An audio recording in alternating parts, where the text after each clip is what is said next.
तो ये रामसनेही घाट में दो घटनाएं हुई थी। एक 17 दिसंबर को इब्राहिमाबाद में और दूसरी हुई थी 29 दिसंबर को ठठेरा में। ये दोनों घटनाएं हत्या की थी और उसमें केस 302 का दर्ज था। दोनों ही घटनाओं में दो वृद्ध महिलाओं की हत्या हुई थी।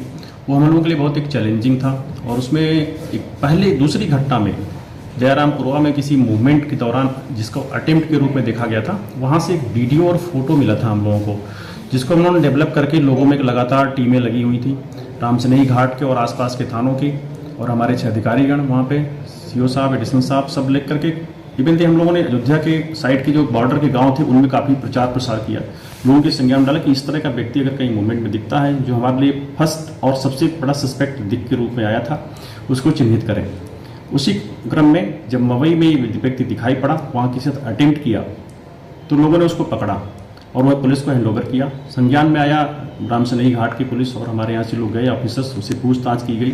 उसने पूरी घटना को बताया और घटना बताया नहीं, वहाँ के भौगोलिक स्थिति को भी उसने सत्यापित किया कि जैसे बताया वो लगा कि कन्फर्म है। उसने पूरी प्रकरण को बताते हुए ये बताया कि वो 4 को लौट के आया था सूरत से।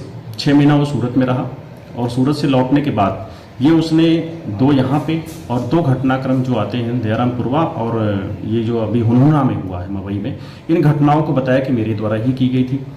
बातचीत के क्रम में पूछताछ में उसने कहा कि उसे कोई ताबीज चढ़ा पिला दिया है जिसकी वजह से उसका दिमाग कभी कभी बीच में खराब हो जाता तो ऐसा कर बैठता है, और ये एक अंधविश्वास से जुड़ी हुई बात है जो उसके दिमाग में बैठी हुई है। यद्यपि वो पढ़ा लिखा बिल्कुल नहीं है, पारिवारिक पृष्ठभूमि में भी थोड़ी सी डिस्टर्ब है। उसके फादर ने 3 शादियाँ की थी और ये पहली पत्नी से पैदा लड़का है अमरेंद्र, और जो रहने वाला सड़वा गाँव सिंदरा का है थाना का। और इसके बाद उसके फादर ने जो 2 शादियाँ की थी वो दोनों भी इनकी माँ, सौतेली माँ मर गई, पढ़ाई लिखाई बिल्कुल नहीं हुई। तो वहाँ से भी कुछ इसके दिखा कि ज़िंदगी डिरेल ली थी। अल्टीमेटली ये इस मनस्थिति में आ गया था क्योंकि कहता था कि हमें ओल्ड एज की महिलाओं को देता था तो मुझे आसानी लगती थी कि इनको आसानी से हम मार देंगे, और तो ये उसी हिसाब से अटेम्प्ट करता था। पूरी चीज़ों का उन दोनों घटनाओं से संबंधित जो परीक्षण जो माल थे, कपड़े आदि थे, हमने उन्हें परीक्षण के लिए भेज रखा है और इसको भी हम लोग अपने यहाँ वारंट पे लेकर के इसको पुलिस कस्टडी रिमांड भी लेंगे और सारी चीज़ें कंसर्न हैं वो इससे रिकवर की जाएंगी और परीक्षण के लिए भेजेंगे। इसका DNA सैंपलिंग भी कराएंगे जिससे हमारे पिछले लिए गए जो हमारे स्वैब्स हैं उससे परीक्षण कराने से मैच करा सकता है। पर्याप्त एविडेंस है।